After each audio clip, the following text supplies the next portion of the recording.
when we are working on the UX product, or we find ourselves in a team and we have to contribute to the UX part of the development of that product.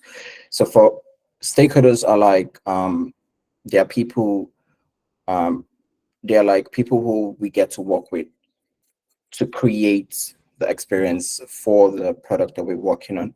And their buy-in and support is like a very getting the buy-in of the stakeholders and getting their support is a very, very important part for like the success of your product, because it kind of makes it easy. It's like when you join in the football team, yeah, and the stakeholders are like your team members that play with you, and understanding the strengths and the weaknesses, understanding the strengths and the needs of each of the members of your football team helps you to better know who to give the ball to at a particular time. So if you're coming in and you understand when if you understand the needs of the defender and the needs of the striker, let's say you're the midfielder, right? And you know when to give the ball to the defender. Sorry, I'm using a football analogy, and I know mostly guys are gonna like understand it. And then you know when to give the ball to the striker so he can score, and you know when to fall back in your team and give the ball to your defender so you can defend and re-strategize before you go and attack again. So there's something called stakeholders buy-in, and that buy-in is very important to your success of your product because it translates into like resources and approval. But navigating this dynamics usually require like a lot of listening, collaboration, and communication, right? So when we talk about optimizing stakeholders engagement with collaborative strategies, it's not like far-fetched. It's not a big deal. It's not very complex. It's pretty much saying that is pretty much figuring out how we could use collaborative ways and strategies to better engage with the stakeholders that we have in our team. So I'm trying to break down the entire big worded title to say that it is pretty much figuring out what collaborative methods we can use to engage the stakeholders that we work with every day to create a product that we create, right? So one of the first things to do would be to understand these people. Like I said before, you need to understand them. If you work, you need to understand what their needs are, the amount of influence they have on the success of your product, which is very important, right? So the first step is in optimizing this is to understand who the stakeholders are and what they bring to the table. Your stakeholders can be like internal or external. And it could be like you could be other designers, you could be developers, you could be a product manager. For people that work in the agile team, you find that you would work mostly with like the product manager, the developer, and things like that, right? So most of the teams you work with, even if you work alone as the only designer, you still need to interact with like if you work directly with like co-founders in the team and you find yourself being the only designer, you still work with people that you report to or people that you require some insight from to deliver your part of the product. But understanding their needs and priorities can ensure that your design meets everyone's expectation and contributes to the overall success of the product. So understanding them is basically helping you figure out the things that you may need from them or the things that you need to consider so that you can make better design decisions early on before going too far into your design process. And usually the best times to engage the stakeholders are usually at the beginning of your product cycle, at the beginning of the project, at the beginning of where you want to start to do when you want to begin your UX process. It is that period where you now engage them to get insights, just so you have some level of clarity before you jump right into your UX or your design process. Now, what are the benefits and like the process of like stakeholders engagement? Continuous engagement and communication with stakeholders is important, like I've said before, for any UX project. But first, primarily, there are two major reasons why I value this a lot. And the first one is because it helps them to appreciate what UX does. In that process, they begin to learn about UX and they begin to understand it or maybe not understand it, but they get to the point where they begin to appreciate the value that UX bring to the table, because they can see, because they become part of the process, right? They become part of the process, and they can, it goes a long way and contributes towards helping them appreciate the work that you do as UX designers. And secondly, because it also helps you as a designer to learn about the essential parts of the product or the business. Like, for example, to design, you would collaborate a lot with the engineers and the product managers. Engaging with the product managers will teach you a lot about the long-term product cycle, that you may not, the long-term goals of what the product is headed to, the roadmap that would help you understand where the product is going to get to, and in some way that can help influence your design decisions for how you may create your designs in a way that it's scalable to adapt for the future things that could come, right? So for example, those insights would help you understand how to better position the design, or how to design, to create the design in a way that when those features in the future begins to come, your designs will not need to change so much, or your designs already positioned to adapt to those change without making the user feel like there's been a drastic change from where the product was before and where it is in the future, right? And another example for how this kind of helps you learn about the product and the business is when you engage with the stakeholders, you begin to learn and gain insights on other parts that are not your specialty, because they somehow contribute, they they somehow contribute towards the experience, right? So as designers, we create the design, we create the design, and we lead the experience for what the product should feel like and look like when the users are using it, right? But if the engineers that are or the front end engineers that are supposed to recreate your design in code, or the backend engineers that are supposed to create the APIs that are supposed to make your designs functional and work in the way you want it to work, do not do it in the way you want it to be done, then would you say that as a UX designer, you've successfully created an experience for the product? You will find that your experience that you've created for the product ends in your design, and in some way doesn't get to the end users, right? And a way to breach that gap of making sure that what you've designed is realistically possible to achieve by the engineers. And to understand that, you need to achieve that, you need to understand how they think. You don't necessarily need to understand the code that they're doing and how to code, but engaging with them will teach you a bit about their domain knowledge, or their several practices or things that they consider for why they make certain decisions, that can help you now inform your design decisions in a way that can now make it possible or easier for them to get to for them to help create the experience that you expect the product to get to, that you've, because you are, as designers, we like create a direction for how certain things should go, right? But it's another thing to now ensure that those directions you've created is translated or is understandable by the engineers or other stakeholders in your team, that can now translate that to get to the end users, which is our goal as experienced designers. And there are like several processes that it takes to kind of engage these stakeholders, and some of them are planning, communicating, aligning, and reporting. So planning comes in, like I said, early on when you begin your product, engaging them in the beginning part. When you begin to plan, like, that's the best part to start. Like, you gather insight, gather requirements for what their expectations are, what their expectations are, and you now agree on, you then create some kind of balance, go back and forth, negotiate, and agree on what the end goal is going to be, what your agreed target or expected deliverables are going to be.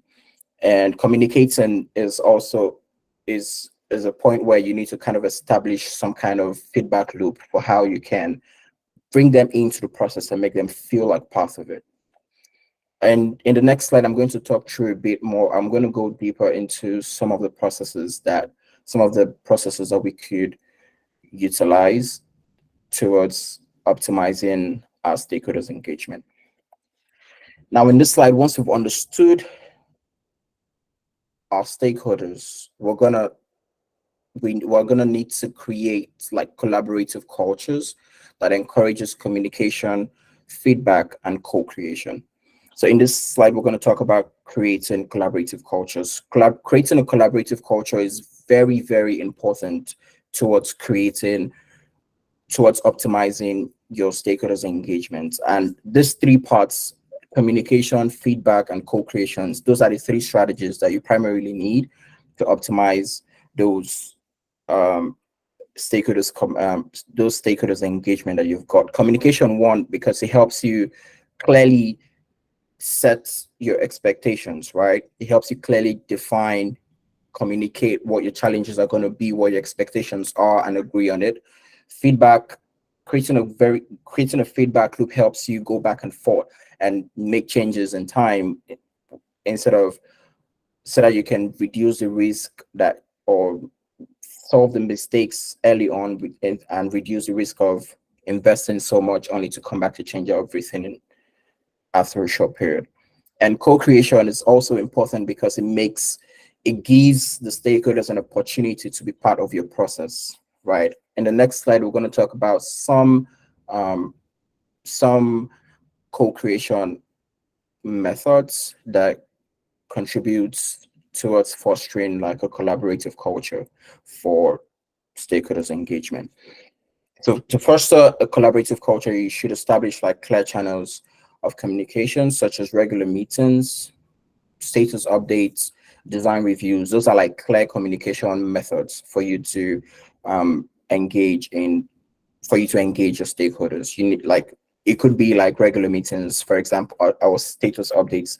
If you work in an agile team, you have opportunities where you need to give like maybe stand up, you need to give daily stand-ups on what your progress has been, what you've done, what you plan to do, what the challenges were when you try to do what you want to do, because that gives you an opportunity to share what you're working on and share the challenges that you have, and easy early on get those stakeholders that could help you solve this setback that you have in the process, in your design, in the UX design process that you've started.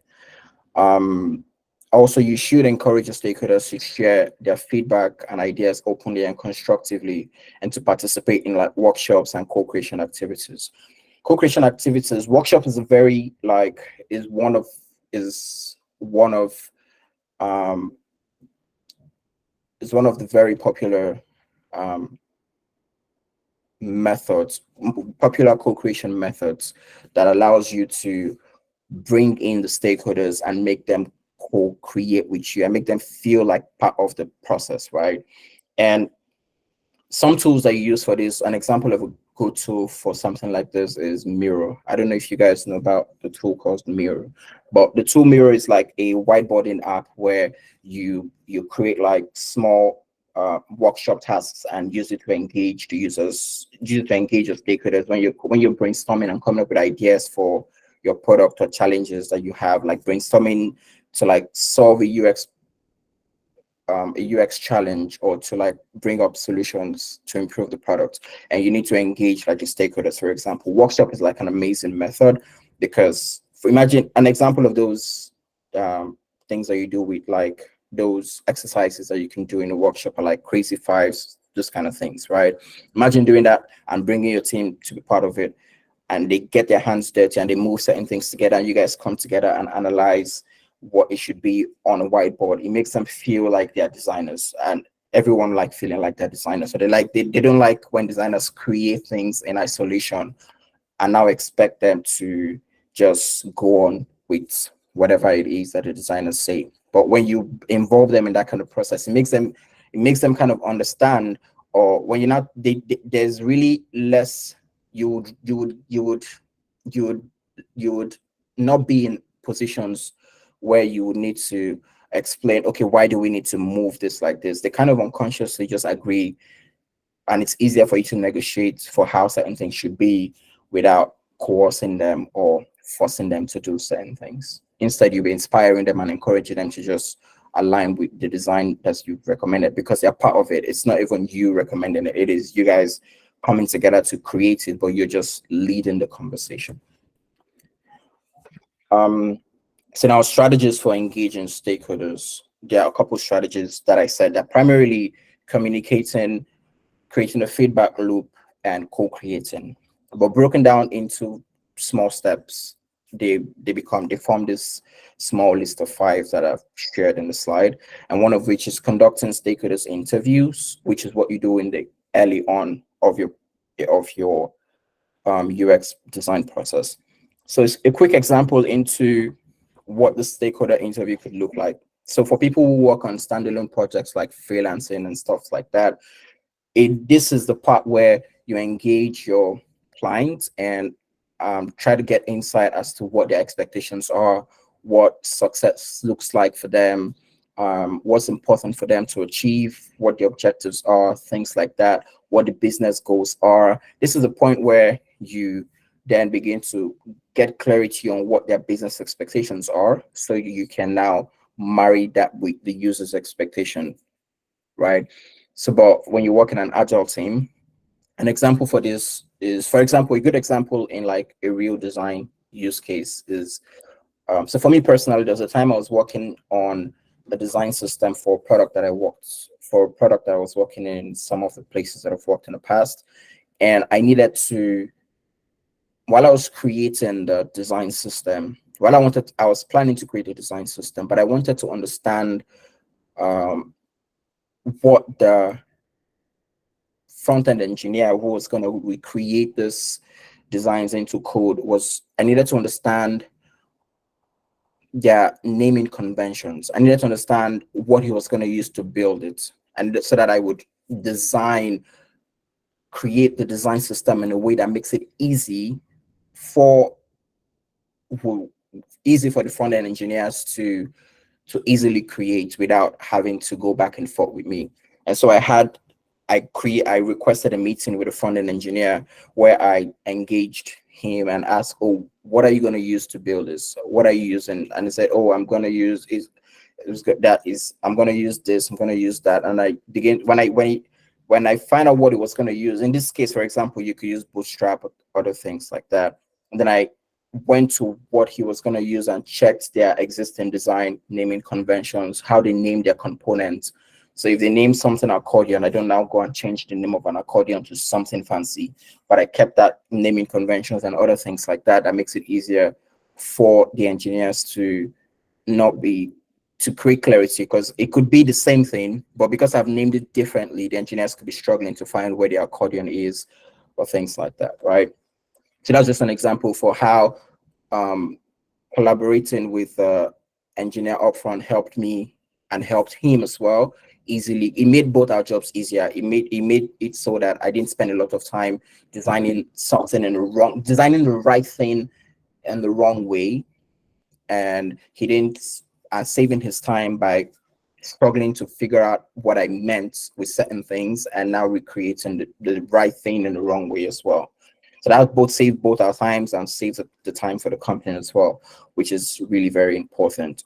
Also, organizing workshops and focus groups that I've mentioned previously is a co-creation method that allows you to make your stakeholders feel like part of your process. When people feel like part of your process, they begin to trust you and have faith in what you do, and they begin to appreciate the value of your work, and there'll be less questions about your abilities and the impact that you bring as a UX designer.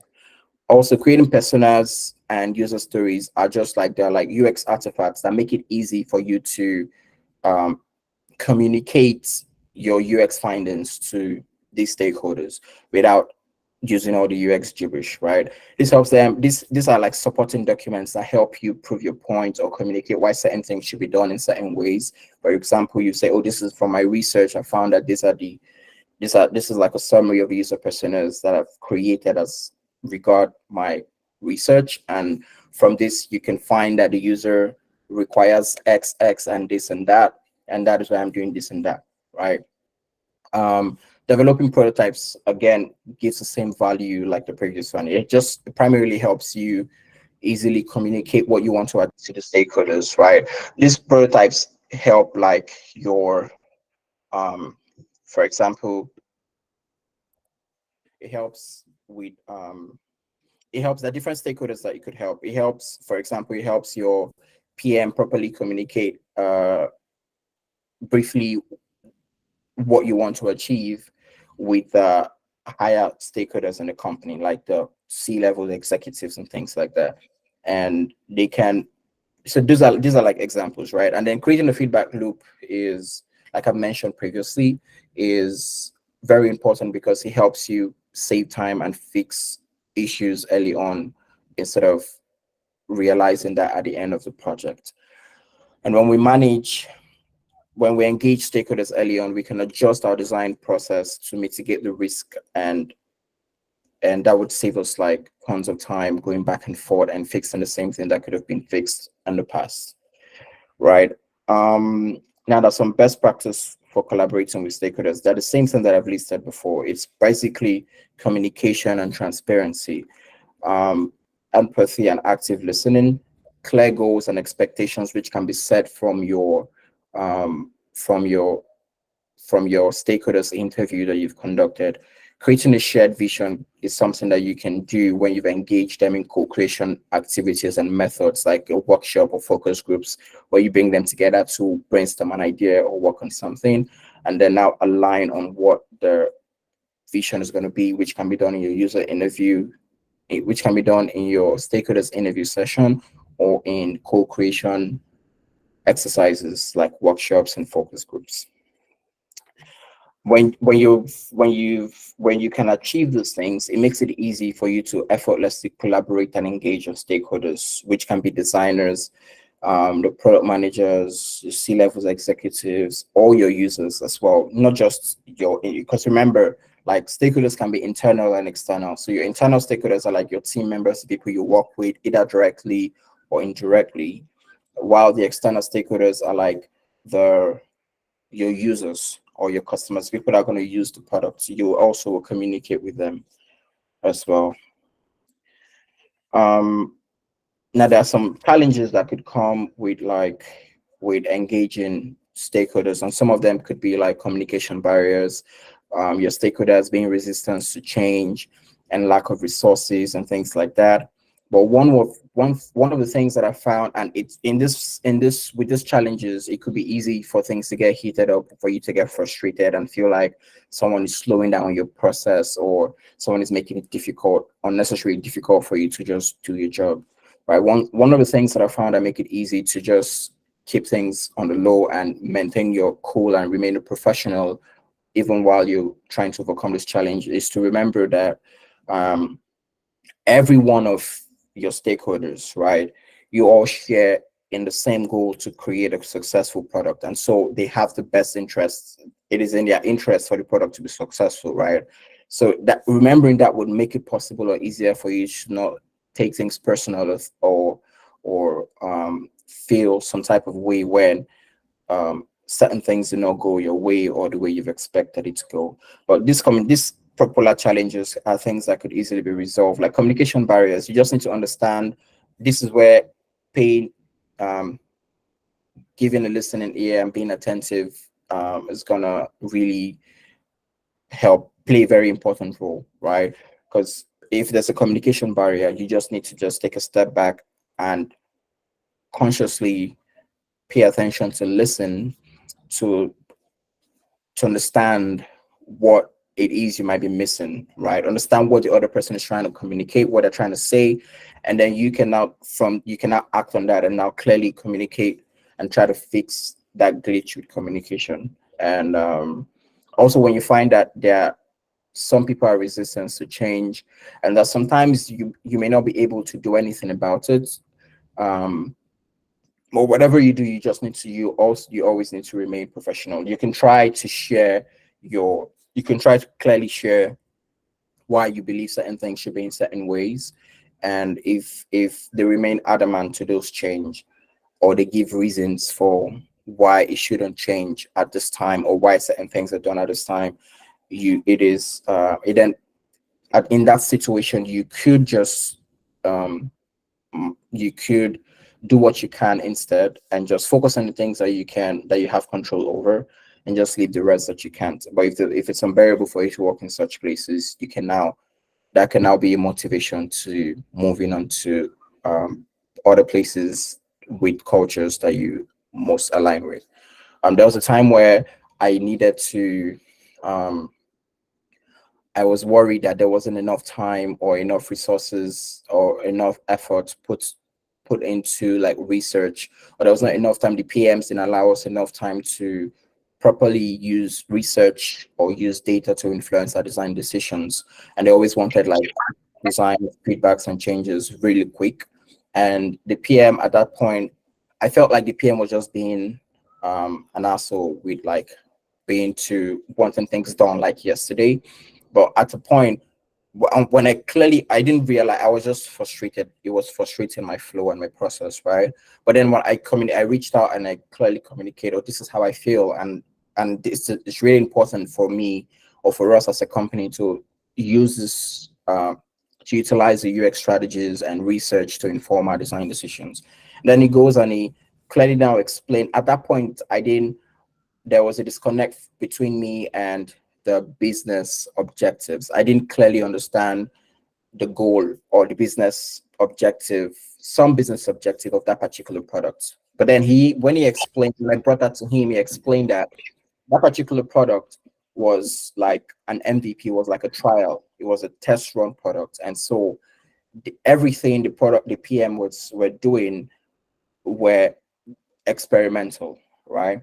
So because of that, because everything was experimental, we couldn't afford to spend a lot of time making them perfect or using data to influence them. It was more like speed was almost more important than perfection or excellence at that particular point. It was we needed to get that particular product or the different features that we're bringing into the product very quickly to the face of the user so that we can evaluate or test that if it works or it doesn't work, so we can change it real quick, right? So understanding that made it easier that made me feel better and not feel like it was personal for him to always demand things very quickly from me. um but you see, simply communicating or reaching out to clearly understand why it's in that way helped me to understand um why there was some kind of rush every time, which then helped me overcome that particular challenge when it comes to engaging with stakeholders at the team. So finally, that's the end of my presentation. But I thought to share some reference to that could help you learn a bit more about UX stakeholders engagement, and I took some help and some reference from um, Nomad Group. I'm sure we're familiar with this, but if not, I would leave this presentation with us. There's a link here that goes to that goes to an article that expands a bit more about UX stakeholders engagement and even goes deeper to explain or give like a template for how you can prioritize your stakeholders and by their needs and their UX maturity, basically. That brings me to the conclusion of this session. So primarily engaging stakeholders is essential to delivering successful products, and collaborative strategies just makes it easier and makes it a smoother process for UX designers. By understanding who the stakeholders are and creating a collaborative culture, you can ensure that your design decisions align with your business needs and meets your user needs. So yes, thank you for listening with me. This brings my presentation to an end. Thank you so much, Parklins, for this fantastic presentation. It was amazing. You were like detailed and straight to the point. Thank you so much. You're welcome. Yeah, so please, if you have any question, now is the time to ask your question. You can use the hand raise icon or you can type your question in the message. Okay, I can see Raymond's hands up. Raymond, how are you doing today? Can you hear me? Yes, good evening. Can you hear me? Yeah, I can hear you loud and clear. Good evening, Awesome, Raymond. thank you. So, what would you? Uh, Okay, I'm glad to know you're doing fine. So, you can ask uh, your uh, question. All right. Thank you. Thank you, Mr. Parklin, for that wonderful section. Yeah, you made mention about discussing with your developers to know maybe the kind of framework or platform they will use to build out the products. Right. So recently I was trying to communicate with the developers if they prefer to use an existing design system like Tailwind and so on. So I wanted to ask you about your experiences when a developer wants to use a particular design system. How do you incorporate that existing design system into the product you're designing? Thank you. Okay. Hi Raymond. So yes, I there was a developer that I worked with at a point that preferred using Tailwind, but I was familiar with Bootstrap, but he wanted to use Tailwind. But I would say that it is up to the developer to pick the best platform for them to create your designs. It's similar to how we pick Figma over like your Adobe XD in creating like our designs. But back to your question for how to then use whatever framework that you plan to use.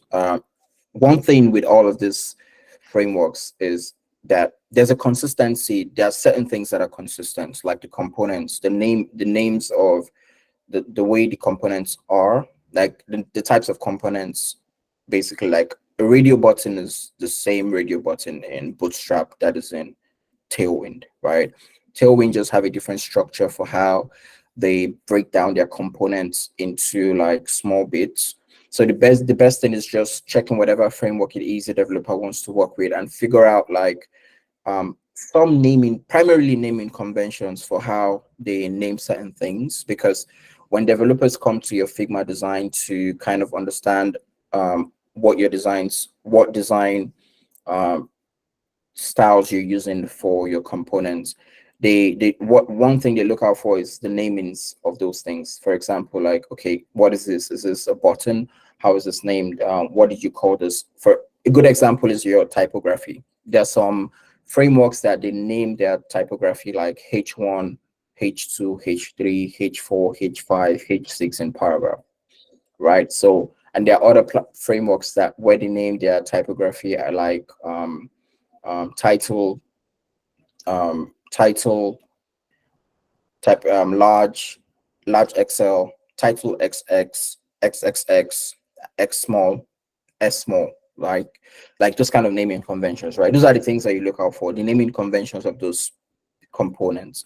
Primarily, those components are literally the same because they're the same web components that exist. Accordion is an accordion everywhere. Button is button in Tailwind and Bootstrap, right? Um, tabs is tabs in Tailwind and Bootstrap. The only difference is just how some small parts of their framework, for some small parts of their design system is named. It's primarily the naming convention, right? So that you are able to structure those things in a way that way. Imagine the joy the developer will feel when if he's naming his typography as, let's say, um, title XS, right, on his framework, and then he comes and click text your styles and it says that it is in the same way his framework is arranged. It makes it easy for him to just go and change a few things, or the way his colors are named or arranged in the framework is similar to how you've arranged your color styles and things like that. It makes his work easier in a way that when he needs to make a change, if you make a change to that framework, it becomes easier for that engineer to go and make that change in his framework. Let's say the way you name the color is the same way he is, the same naming convention is got in his framework. You will see that that transition with how the amount of time it will take to change that will be pretty much shorter than when it's not the same. He will be trying to first match what you mean to now see what that translates to in his framework. Hope this helps. Yes, that makes a lot of sense. Thank you very much. I appreciate it. You're welcome. Raymond's question. Raymond, has this answered your question?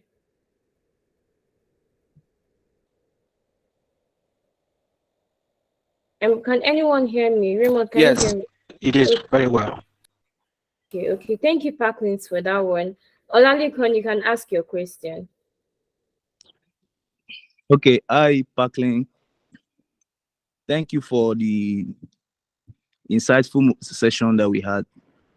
So my question is, as a UX designer, at what point would you, at what point in your project will you do you think you should involve um your team members like the developers and product managers and all into your design? At what point in your design stage you think is right to involve your team members into your project as a Um, designer? Hi, Olalekan. I believe the best point is at the beginning of your project that allows you to get clarity, that allows you to also align their expectations. You know what they are expecting of your design unconsciously or even consciously, and you can learn about some barriers that you may face or some things about the product that could even help you prepare your design in some way ahead of those changes or ahead of those challenges that may come up front. I gave an example previously where I said engaging like a product manager um, early on, going back and forth with like sharing like the visions, like aligning our visions for the product to help me to it can help me understand like for example the long-term product roadmap for what is supposed to be achieved, which could now help me prepare my designs in a way that it is somehow adaptable or is flexible enough to adapt to the change, to the possible change in the future, so that what at whatever point that change comes in, the design wouldn't need to change so much to accommodate that new change or the feature that was added in the future, right? So that's one of the benefits of this kind of things, engaging them early on. It helps you make informed decisions about your design process, helps you create scalable designs that could scale easily whenever some change comes to it in the future. Hopes this help. Yeah, thank you for sharing. Thank you, Parklins, for answering that question. Thank you so much. So next up, we'll have Augustine. Augustine, you can go ahead to ask your question. Okay. Good evening. Thank you very much, Chief, for your section. It was quite insightful. So what I would like to ask is, okay, currently I'm working on a project where the stakeholder, the owner of the project, wants me to design, like I designed this feature and I'm pushing out to the developer and he start coding. So in this kind of situation now, how do you track if there are changes? I don't know. I don't know. How do you or what do you do in a situation where you're designing and the developer is building on the go? You design this page and the developer start building it because of how quick they want it out. So what do you do in a situation where maybe there are errors and I don't just know what do you do in a situation whereby you're working on this kind of fast-paced project where they don't really care about the whole UX process, just do a design and let the developer code it. Um, Hi, Augustine. In this case, it would be, how do I put this? Okay, so there's one reality with UX, right? There's how UX is perceived outside of a work environment and the way versus the reality you face when you get into a full-time job. When you get into a full-time job, there are chances where there's a good chance that you would get limited resources and limited time and limited allowance to conduct like the UX part of your design process. And so the the the consolation to that, because the business objectives and needs sometimes they're also important as much as the user research and the user's input, right? But consolation for this is once you've shipped out, like as you ship out, right, you can also while you're designing, you'll be relied on heavily for like your intuition for like following, once you follow like the best design practices, right? There are like design principles. There are design principles that help you create like amazing designs, right?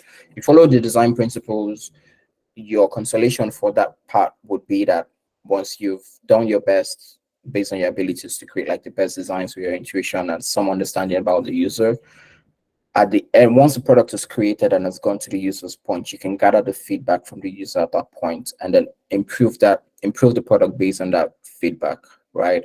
Even though this may be costly to the company eventually, but for some companies, it's important for them to get the product out because they're battling with other things like competition time and competition moving fast at them and things like that, or competition closing in on them and wanting to be the first to drop a particular feature of the product, right? So you can push it and then gather feedback from the user once the product gets to them and improve your experience based on that feedback, right? Even if sometimes it may now cost the company to do a complete overhaul, but then they would have achieved their purpose of being the first to get it out there. It's not the best, but it's like a consolation to it. But if you're in a case where they are mostly interested, it's like a very fast-paced environment. What you can do is um, work on your design, work on your design in a foundational structure way, like um when you're designing in Figma, right? Start creating things in like components so that it's easy for you to like track your changes. It's easy for you to make changes quickly without it taking a lot of time. But if those people are not, the people you're working with are not very interested in like, because are not very interested in you spending a lot of time. I think you asked two questions: what to do if you're working in that fast-paced environment, and what and how you can ensure that the engineer is like creating exactly what you've done of what you've designed. And a good way is while they're as you're designing and they're coding, right? There should be a third part. So I design, you code. There should be one third part. There should be QA where I review what you've designed to ensure that it is exactly what I have. When I review what you've built to ensure that it is exactly what I have designed, right? That's one part. But a consolation for working in a team like that is very fast is that you can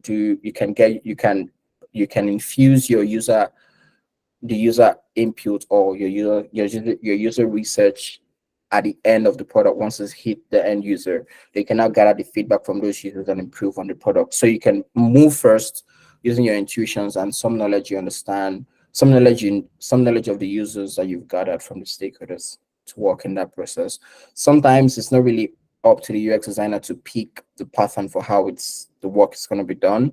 It is usually most times up to like the PM, especially if you work in like an agile team, basically. But if you have more control over what the process should be like, you can influence for it to be done the right way. But it is not completely up to you to decide that process. That is why there are stakeholders. You would need to in the early on in your stakeholder interview when you're engaging them, that is the point where you can now understand the expectations, agree to share with them. Oh, if you want this fast paced, the the the the side effect is that we would need to now be um we would be we would we would need to now be like we will not be proactive. Instead, we'll be responding to whatever challenges that may, whatever fails or UX issues that we might have need to fix early on, but we'll disregard it because we needed to work very fast, right? And so at least you make that known clearly in the beginning, and that sets you up for that sets your expectation for how it's going to be done early on, and you don't have to worry. So long you communicate with them that, oh, if we miss this part, we would have to do it later on. We can't escape it. If we don't do it right now, we'll have to do it eventually.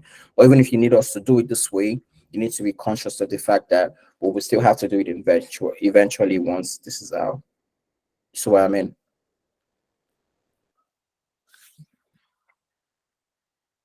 Augustine, are you there? Yeah, thank you, Parklins, for answering that question. Thank you so much. Augustine, I hope that Yes, I will answered choose, your sir. Thank you very question. much. Yes, yes, yes. Thank you. Okay.